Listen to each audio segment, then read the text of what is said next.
नमस्कार, देवेश त्रिवेदी नाम है हमारा। आप देखना शुरू कर चुके हैं प्रेस 24 न्यूज। तो शुरुआत करते हैं दिन की बड़ी और अहम खबरों के साथ। तो आज हम बात करने वाले हैं आर्टिकल 30A और आर्टिकल 30 पर। क्या है ये, लोग क्यों घबरा रहे हैं? आजकल सोशल मीडिया पर अजीबोगरीब प्रकार का खतरा मंडरा रहा है, जिसमें भारत को कम लेकिन भारत में रहने वाले लोगों को अधिक खतरा लग रहा है, जिससे असल में भारत भी खतरा लगने लगा। आजकल सोशल मीडिया पर अजीबोगरीब प्रकार के मैसेज किए जा रहे हैं। कोई लिखता है कि आर्टिकल 30 मदरसों में कुरान पढ़ाई जाएगी, आर्टिकल 30A गुरुकुल में भगवत गीता वेद पुराण नहीं पढ़ाई जाएगी। क्या यही है भारत की धार्मिक स्वतंत्रता? तो आओ हम ले चलते हैं आपको असल खबर की ओर।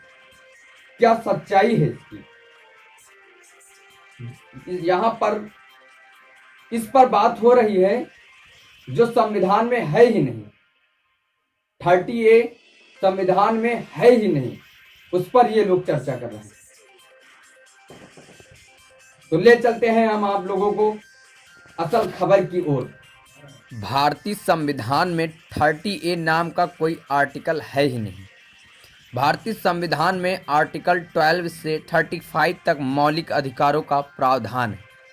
संविधान का भाग 3 देश के नागरिकों को दिए गए मौलिक अधिकारों की बात करता है। इस लेख में हमने आर्टिकल 30 के संवैधानिक प्रावधानों की व्याख्या की है, क्योंकि इसको लेकर सोशल मीडिया पर काफ़ी भ्रम छाया रहा है। 27 जनवरी 2014 के भारत के राजपत्र के अनुसार मुस्लिम, सिख, ईसाई, बौद्ध, फारसी और जैन धर्म के लोगों को भारत में अल्पसंख्यक समुदाय का दर्जा मिला है। अनुच्छेद 28 कहता है कि जो भी शैक्षणिक संस्थान सरकार द्वारा दिए गए धन से चलते हैं, उनमें कोई भी धार्मिक निर्देश नहीं दिया जाएगा। अनुच्छेद 29 कहता है अल्पसंख्यकों की भाषा, लिपि और सांस्कृतिक के संरक्षण से संबंधित है। आर्टिकल 30 के अनुसार भारतीय संविधान का आर्टिकल 30 देश में धार्मिक या भाषाई अल्पसंख्यकों को कई अधिकार देता है। यह आर्टिकल ही इन अल्पसंख्यकों को देश में शैक्षणिक संस्थानों की स्थापना और प्रशासन के लिए अधिकार देता है। अब बात करते हैं संविधान आर्टिकल 30 के प्रावधानों पर। तो प्रावधान नंबर 1, सभी अल्पसंख्यकों को देश में अपनी पसंद के शैक्षणिक संस्थानों स्थापित संचालित करने का अधिकार होगा। 31A अल्पसंख्यकों द्वारा स्थापित और प्रशासित किसी शैक्षणिक संस्थान किसी भी संपत्ति के अनिवार्य अधिग्रहण के लिए कोई कानून बनाते समय राज्य यह सुनिश्चित करेगा कि ऐसा कानून अल्पसंख्यकों के अधिकारों को न रोके और न ही निरस्त करे। आर्टिकल 30 प्रावधान नंबर 2, राज्य सरकार अल्पसंख्यकों द्वारा शासित किसी भी शैक्षणिक संस्थान को आर्थिक सहायता देने के मामले में भेदभाव नहीं करेगी। देश के 3 प्रकार के अल्पसंख्यक शिक्षण संस्थान हैं। ए, सरकार से मान्यता लेने के साथ साथ आर्थिक सहायता की मांग करने वाले संस्थान। ऐसी संस्थाएं जो राज्य के केवल मान्यता की मांग करती हैं और आर्थिक सहायता नहीं करती।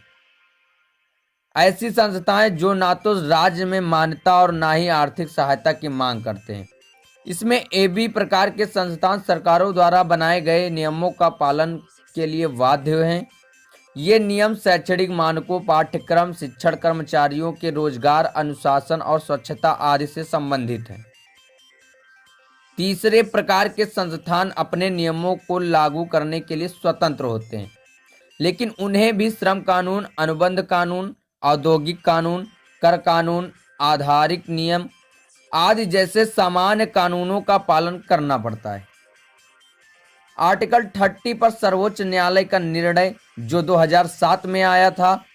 मलंकारा सीरियन कैथोलिक कॉलेज 2007 के मामले में दिए गए एक फैसले में माननीय सर्वोच्च न्यायालय ने कहा कि अनुच्छेद 30 के तहत अल्पसंख्यक समुदायों को दिए गए अधिकार केवल बहुसंख्यकों के साथ समानता सुनिश्चित करने के लिए हैं और इनका इरादा अल्पसंख्यकों को बहुसंख्यकों की तुलना में अधिक लाभप्रिय स्थिति रखने में नहीं है।